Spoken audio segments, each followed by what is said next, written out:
한강변에 도로가 사통팔달을 해요. 어디인지 모르지만 9호선 흑석역 중앙대 입구역 1번 출구를 나서면은 원불교 소태산 기념관에서 서쪽으로 가면 학도 의용병 현충비라는 곳을 만나게 됩니다.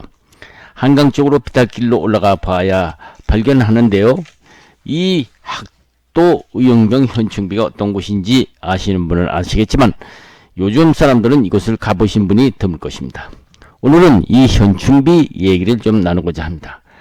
이 학도 의용병 현충비는요, 흑석동 고개를 지나다 보면은 우측에 효사정 문학공원이라는 곳이 있는데요. 비탈길 정상에 있는 비입니다. 이 비는 낙동강을 걷는 인민군들이 대구를 점령하려고 다부동에서 전투를 벌였으나 백성엽 장군이 지휘하던 국군 제1사단에 패배를 당하자 대구를 우회해서 동해안에 있는 포항을 우회, 대구를 포위하려고 1950년 8월 11일 새벽 대구를 우회하여 포항을 공격하는 바람에 이때 공산군들의 기습을 받아 국군 3사단이 방어하고 있던 3사단은 공산군 포위망에 갇히게 돼서 오도가도 못하게 전멸 위기에 있었죠. 이때 포항시로 공산군들이 꼭 거쳐야 할 포항 북서쪽 2km 지점에 있는 소티제라는 포항으로 가거나 들어오는 길목으로 포항 방어의 마지막 보루가 되는 중요 지형이었기 때문에 당시 3사단장이었던 김석원 장군에게는 당시 군 사령부로부터 적들에게 포위 점령당하면 막대한 보급품과 탄약 등을 적들에게 빼앗길 염려가 있으니 일단 구룡포로 후퇴하라고 지시를 합니다. 매우 위급한 상황이었죠. 김석원 장군은 일단 철수를 하려면 후방 경비가 필요하기 때문에 25연대장을 불러서 구룡포까지 철수작전을 펴는 동안 적들의 공격을 지연시키라고 명령을 합니다. 그런데 명령을 받은 25연대는 이미 적들과 전투에서 많은 병력을 잃고 장교래야 중대장을 포함한 3명밖에 없었고 나머지는 모두 학도병이라는 것이었습니다. 이들이 이것을 지키고 있었는데요. 8월 10일 미 공군 폭격을 피해서 야움을 타고 밤 12시경 소티제에 인민군들이 나타나게 됩니다. 이때부터 3시간에 걸쳐서 처절한 전투가 벌어지는데요. 끝내는 백병전까지 벌어지게 됩니다. 결국 소티제를 방어하던 병력은 모두 전명을 당했는데 나중에 확인한 바에 의하면 이 전투에서 180명 중 160명이나 전사했다고 하죠. 이렇게 되니 3사단 후방 지휘소가 있던 서울에서부터 김석원 장군을 따라왔던 71명의 포항 시내로 들어가는 학도병이 길목에서 포항 여중 인근에 잠복하고 있다가 71명의 학도병이 학교 울타리 철조망 주변에서 일제히 공산군에게 사격을 가합니다. 새벽 3시까지 격렬한 교전이 벌어졌죠. 포항 출신 학도병들이 먼저 산화한 소티고개 고지 전투가 후방 지휘소 경기를 맡은 학도병들에게는 전투 준비를 할 수 있는 아주 귀중한 시간이 벌어진 것이었죠. 11시간이나 인민군들에게 퍼부은 총격은 탄약이 바닥나자 백병전을 벌이게 됩니다. 결국 포항 여중 지휘소가 무너져서 이날부로 공산군에 의해서 포항시는 완전히 점령당하게 됩니다. 이 전투에서 학도병 71명 중 48명이 전사하고 부상이나 실신하여 쓰러진 13명은 공산군 포로로 잡히게 됩니다.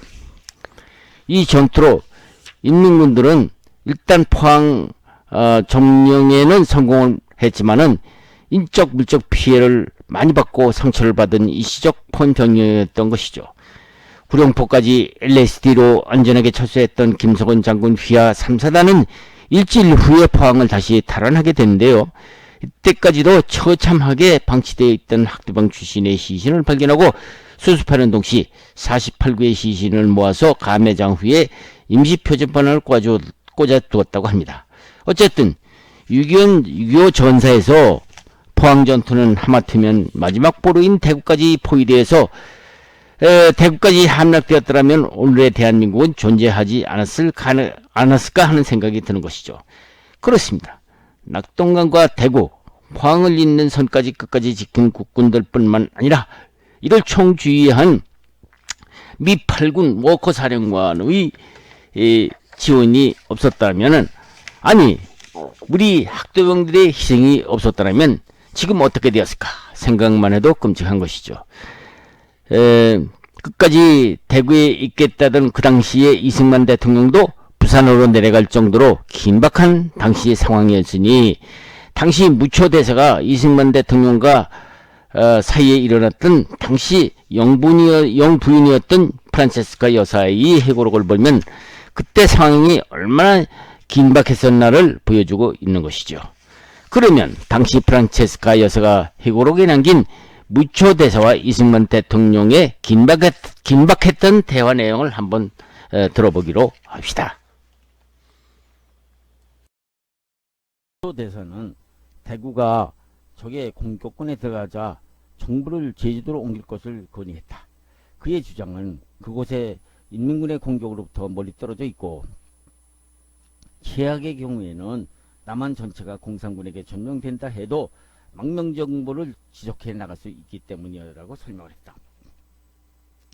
무초가 한참 열을 올려 이해하고 있을 때 이승만 대통령이 허리에 차고 있던 모젤 권총을 꺼내들었다. 순간 무초는 입이 굳어져 버렸고 얼굴색이 하얗게 질려고 프란체스카 부인도 깜짝 놀랐다.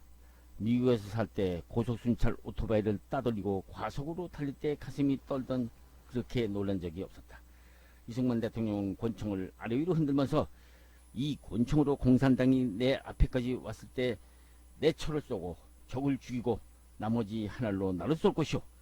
우리는 정부를 한반도 밖으로 옮길 생각이 전혀 없어. 모두 총 걸게 하여 쌀 것이야. 결코 도망가지 않겠다 라고 단호히 말했다. 이승만 대통령이 권총으로 어쩔 것은 아니었지만 긴장한 무초대사는 더 이상 아무 말도 못하고 혼비백산하여 돌아갔던 것이다. 이날 밤 프란체스카는 깊은 잠을 이루지 못한 채 악몽과 황음성에 시달렸다.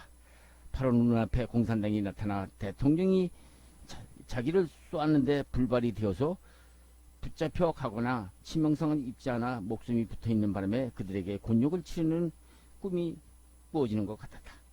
잠이 들어 꿈을 꾸었다. 대통령이 프란체스카를 쏘는 꿈이었다. 그런데도 죽지는 않고 피만 흘렸다. 프란체스카는 피를 흘리며 공산당에게 이리저리 끌려다니는 꿈을 꿨다. 소스라쳐 눈을 뜨면 온몸이 식은땀이 젖어 있었다. 프란체스카는 두 손을 모아 이 전쟁과 죽음의 공포를 물리쳐달라고 하나님께 기도했다. 마지막으로 당시 상황을 해고록에 남긴 고 김석원 장군의 포항 학도 의용병 현충비를 직접 자기 손으로 흑석동 고개 한강이 바라보이는 고개 언덕에 세우고 남긴 해고록에서 남긴 학도병 해고 부분을 읽어보기로 하겠습니다. 1950년 8월 11일 새벽, 나는 공산군들이 우회하여 포항을 공격한 공산군의 기습을 받아 포항운동장에 들어닥친 공산군을 그야말로 적들에게 총탄을 뽑고 탄약이 떨어지자 육탄으로서 호구의 꽃으로 산화한 어린 학도병 48명의 죽음을 애도한다. 그들은 6.25 남침으로 조국의 운명이 위급해지자 자기 스스로 책가방을 집어던지고 맨주먹으로 용약 일선에 달려나온 애국의 화신들이었다. 그들은 특히 나와 함께 싸우기 위해서 자진하여 내가 속해 있던 수도사단으로 갔다가 제3사단으로 전속되었다는 소식을 듣고 자진해서 토보로 포항까지 나를 찾아 강행군 해서 와서 나와 함께 싸워준 조국의 꽃이었다. 아, 조국을 위한 충성, 나는 영원히 잊지 못하리.